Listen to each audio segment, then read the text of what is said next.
Hello story lovers, welcome to Siri Vennela కథల ప్రపంచం. నేనేనండి మీ వెన్నెల. ఈ రోజు మరో కొత్త స్టోరీతో వచ్చేసాను. Story name eternal love. హద్దులు లేని ప్రేమ ఒకరిది, హద్దులు చెరిపే పంతం మరొకరిది. ఎటర్నల్ లవ్, అనంతమైన ప్రేమ కథ. ఫస్ట్ పార్ట్ లోకి వెళ్ళిపోదాం. నా పేరు అభయ. ఆనందంగా సాగిపోతున్న నా జీవితాన్ని మలుపు తిప్పిన సంఘటనతో నా ఈ కథని మొదలు పెడుతున్నాను. మిస్ అభయ అని 31సారి గంభీరంగా వినిపించిన అతని పిలుపుకి నా నుండి మళ్ళీ అదే సమాధానం. ప్లీజ్ బిలీవ్ మీ సార్, నిజంగా నాకేం తెలీదు. అలా వేడుకుంటున్న నా కన్నీళ్ళకి విలువ లేదక్కడ. మళ్ళీ అదే అసహ్యమైన చూపు చూశాడు నన్ను నా ఎదురుగా ఉన్న ఏసీపీ. అతనితో పాటు అక్కడున్న వాళ్ళు కూడా ఇప్పటికీ 100సారి వాళ్ళు నన్ను పదే పదే ఒకే ప్రశ్న అడగడం, నేను కూడా ఒకే సమాధానం తిప్పి తిప్పి చెప్పడం. నిజం చెప్తే నీ కెరియర్ స్పాయిల్ అవ్వకుండా ఉంటుంది మిస్ అంటున్న ఏసీపీ మాటకి నేనేమని సమాధానం చెప్పగలను? అసలు నేను చెప్పేది నిజమే, కానీ వాళ్లకు కావాల్సిన నిజం చెప్పాలి అంటే నేను చేయని తప్పుకి నిందను మోయాలి. అంత ధైర్యం నాలో లేదనే అంటాను. కోపంగా నన్నే చూస్తున్నాడు ఏసీపీ దక్ష్. నేను నిజమే చెప్తున్నాను సార్, నాకు ఈ ఇష్యూకి ఎలాంటి సంబంధం లేదు. ప్లీజ్ ఈ ఫేక్ అలిగేషన్స్ నా మీద పెట్టకండి అని చేతులు జోడించి వేడుకున్నాను మళ్ళీ. అప్పటి వరకు చాలా ఓపిగ్గా నా ఎదురుగా నిలబడిన మా మేనేజర్ ఓపిక నశించిందేమో. ఇక ఆవేశంగా నన్ను చేరబోతుంటే నాకు అడ్డుగా వచ్చి నిలబడ్డాడు ACP Daksh. Leave me Daksh అని ఆవేశంగా నన్నే చూస్తూ అరుస్తూ ఉంటే అంతమంది అరుపులు, అన్ని అసహ్యమైన చూపులు తట్టుకోలేకపోయింది నా మనసు. అతని అరుపుకే తలదించుకొని ఏడుస్తున్నాను. ఏమని చెప్పి నన్ను నేను నిర్దోషి అని నిరూపించాలో తెలియక. రిలాక్స్ విశాల్, నేను మాట్లాడుతున్నాను కదా అని నెమ్మదిగా అంటున్న ఏసీపీ మాటలకి నాలో అప్పటి వరకు ఉన్న బాధ కాస్త అసహనంగా మారిపోయింది. అసలు ఏంటి వీళ్ళంతా? నేనేం చేయలేదు అని ఇంతలా చెప్తున్నా కూడా ఎందుకు పదే పదే ఈ విషయమే అడగడం అని ఆలోచిస్తున్న నా ఆలోచనలు ఒక్కసారిగా ఓ విషయం దగ్గర ఆగిపోయాయి. ఆ ఆలోచన నా కళ్ళని పెద్దగా చేసి ఆశ్చర్యాన్ని నా మోములో పలికిస్తుంటే ఏసీపీ దక్షి సార్, మేనేజర్ సార్ సూటిగా నన్నే చూస్తున్న విషయం కూడా గమనించలేదు నేను ఆ క్షణం.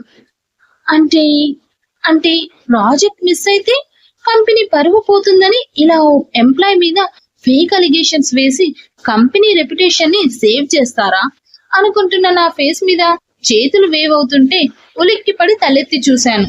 దక్ష సార్ నన్ను కోపంగా చూస్తూ మళ్ళీ ఇంట్రాగేషన్ స్టార్ట్ చేస్తుంటే అప్రయత్నంగా నా చేతులు నేను కూర్చున్న కుర్చీ హ్యాండిల్స్ మీద బిగుసుకున్నాయి. మౌనంగా ఉండిపోయాను నేను. ఎందుకంటే నేను ఎన్నిసార్లు నిజం చెప్పినా అది వాళ్ళు నమ్మే సిచ్యువేషన్ కాదు కదా ఇది.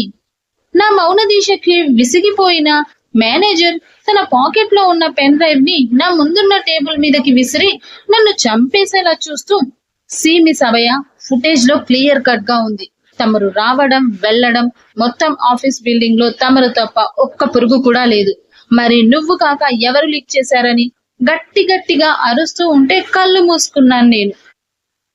అంతలా అరుస్తున్న విశాల్ సార్ను తలెత్తి చూడాలంటేనే నా వెన్నులోంచి వణుకు పుడుతుంది. కానీ గొంతులోంచి మాట మాత్రం బయటకు రావట్లేదు. భయంగా తలదించుకునే ఉన్నాను, ఎవరిని చూసే ధైర్యం లేక. స్పీక్ అవుట్ డామ్ ఇట్ అన్నాడు గర్జించినట్టుగా విశాల్ సార్. ఆ అరుపుకే నేను ఉలిక్కి పడ్డాను భయంతో. వణుకుతూనే, నేను ఆ రోజు నైట్ నా మొబైల్ కోసమే ఆఫీస్ లోకి వచ్చాను sir, trust me sir please అని ఆయాసంగా చెప్తుంటే ముందున్న టేబుల్ ని ఒక్క ఉదుటున ఎత్తి కిందకి విసిరేశాడు మేనేజర్. బిగుసుకుపోయాను ఆ చర్యకి. ఆ క్షణమే వేగంగా కొట్టుకుంటున్న నా గుండె ఆగిపోయి నాకు ఈ నరకం నుండి విముక్తి కలిగితే చాలు అని కోరుకున్నాను. కానీ అనుకున్నవన్నీ అవవు కదా. రియల్లీ షేమ్ ఆన్ యూ అభయ. ఎంతలా నమ్మాను నిన్ను. సీరియస్లీ 1 year లో నీ వర్క్ ఇంప్రూవ్మెంట్ చూసి నేనే స్వయంగా చైర్మన్ సార్ కి రికమెండ్ చేశాను ప్రమోషన్ కోసం. This is what you did to me right? ఆ మాటకి నాలో బాధ మరింతగా పెరిగిపోయింది. 1 year గా మేనేజర్ తో నాకున్న ఫ్రెండ్షిప్, సపోర్టివ్ నేచర్ అంతా గుర్తొచ్చి ఏం చేసి నన్ను నేను నిరూపించుకోవాలో అర్థం కాలేదు. మీరు నమ్మినా నమ్మకపోయినా ఆ డీటెయిల్స్ ఆ సిస్టమ్ లోకి ఎలా వచ్చాయో, ఎలా లీక్ అయ్యాయో కూడా తెలియదు సార్. ప్లీజ్ నేను చెప్పేది నమ్మండి అన్నాను మరోసారి. నా మాటలకి అప్పటిదాకా సైలెంట్ గా ఉన్న దక్ష సార్ నన్ను తిడుతున్న మేనేజర్ ని కంట్రోల్ చేసి ఏదో చెప్పారు చిన్నగా. ఆ మాట విని వెక్కిళ్ళు పెడుతున్న నా వైపు కేర్లెస్ గా చూస్తూ, ఫైన్ మిస్టర్ దక్ష్, డైరెక్ట్ గా చైర్మన్ సార్ వచ్చాకే తేల్చుకుందాం మ్యాటర్. అప్పటిదాకా ఈవిడ ఈ సిటీ దాటడానికి వీల్లేదని చెప్తుంటే నాలో ఓ చిన్న ఆశ. చైర్మన్ సార్ వచ్చాక నా నిజాయితీని నిరూపించుకోవాలి ఎలాగైనా సరే అని స్థిరంగా అనుకున్నాను. కానీ ఎందుకో ఈ మాటలు ఇంతమంది ముందు నేను ఒక కల్ప్రేట్ గా మారడం గుర్తొచ్చి ఏడుపు ఆపుకోలేకపోయాను. కనీసం చైర్మన్ సార్ ముందు అయినా నేను ఎలాంటి తప్పు చేయలేదని ప్రూవ్ చేసుకోవాలి. కానీ ఎలా అనే ప్రశ్నగానే మిగిలిపోయింది నాలో. తనకి తనకి మాత్రం ఏం తెలుసు? ఓ తెలియని నింద ఆమెని నిస్సహాయంగా మిగిలిస్తుందని, తట్టుకోలేని పరిస్థితులు తన అమాయకత్వాన్ని వెక్కిరిస్తూ మానసికంగా చిత్రవద చేస్తాయని, ఆమె జీవితమే ఓ చిక్కుముడిలా మారిపోయి తనకి ఊపిరి ఆడకుండా చేస్తుందని తెలిసిన విధి ఆమె కన్నీళ్లకి గర్వంగా నవ్వుకుంటుందని. స్విట్జర్లాండ్ 28 సంవత్సరాల ఒక వ్యక్తి తన మ్యాన్షన్ లోనే ఉన్న ఆఫీస్ రూమ్ లో సీరియస్ గా వర్క్ చేసుకుంటూ ఉన్నాడు. సీరియస్ గా వర్క్ చేసుకుంటున్న అతన్ని ఓ ఫోన్ కాల్ డిస్టర్బ్ చేయడంతో కాల్ లిఫ్ట్ చేసి హలో అని అతనిలో ఉన్న గంభీరాన్ని గొంతులో నింపుకొని అనగానే అటువైపు చెప్పాల్సిన విషయం చెప్తూనే ప్యాంట్లు తడుపుతున్నారు వాళ్ళు. వాళ్ళ మాటలు వినగానే తన ఎదురుగా ఉన్న టీసీలో డౌన్ ఫాల్ అవుతున్న ప్రాజెక్ట్స్ కి అతనిలో ఓ అగ్ని పర్వతమే రగులుతుంది.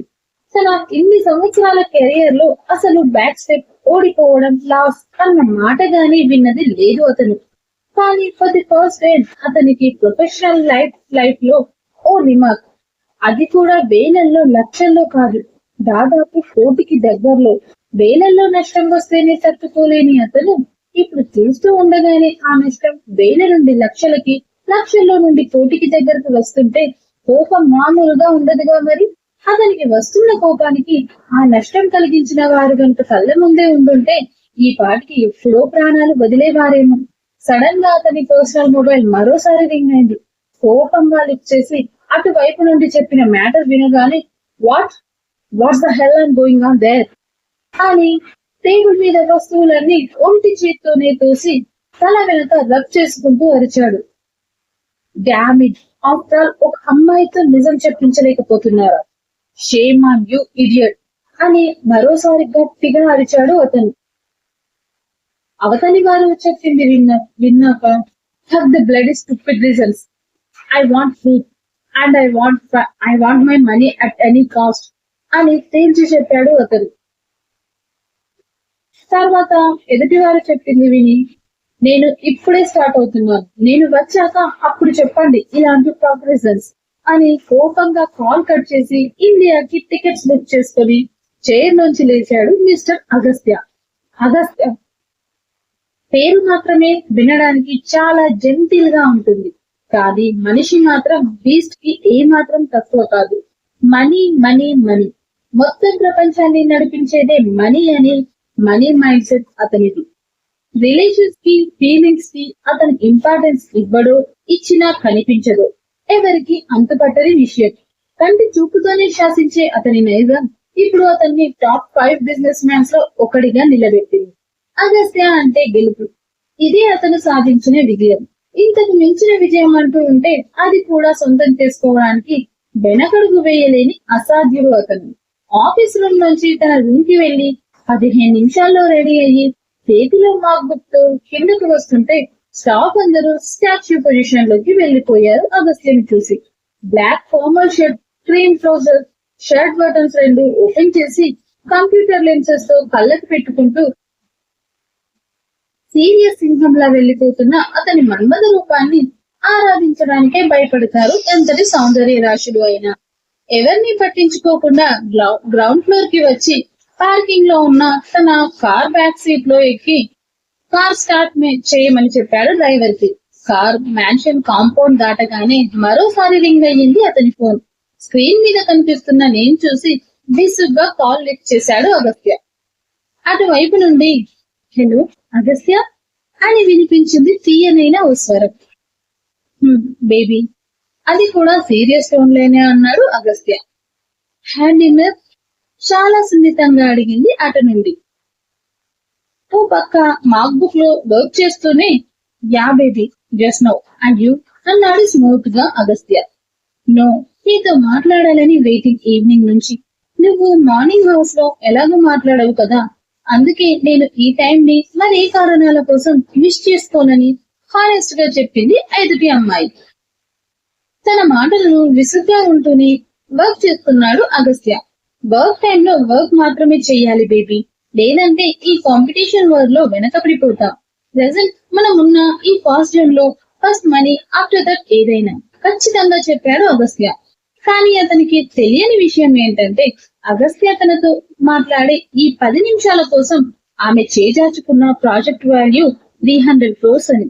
సరిగ్గా 10 అంటే 10 నిమిషాలు పూర్తయిన next second okay bye, good night అని నిర్మోహమాటంగా చెప్పి కాల్ కట్ చేసి ఫోన్ పక్కకి విసిరేశాడు అగస్త్య. అరగంట తర్వాత అతని కార్ స్విస్ ఎయిర్పోర్ట్ కి చేరుకుంటే, గంటన్నర తర్వాత అతను ఎక్కిన ఫ్లైట్ గాల్లోకి ఎగిరింది. ఎలా అనిపించింది స్టోరీ? మీ అభిప్రాయాలని కామెంట్ సెక్షన్ లో ఖచ్చితంగా తెలియజేయండి.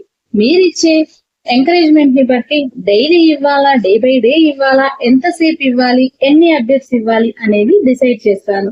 స్టోరీ నచ్చితే లైక్ చేయండి, షేర్ చేయండి, కామెంట్ చేయండి. ప్లీజ్ నన్ను సబ్స్క్రైబ్ చేసుకోండి.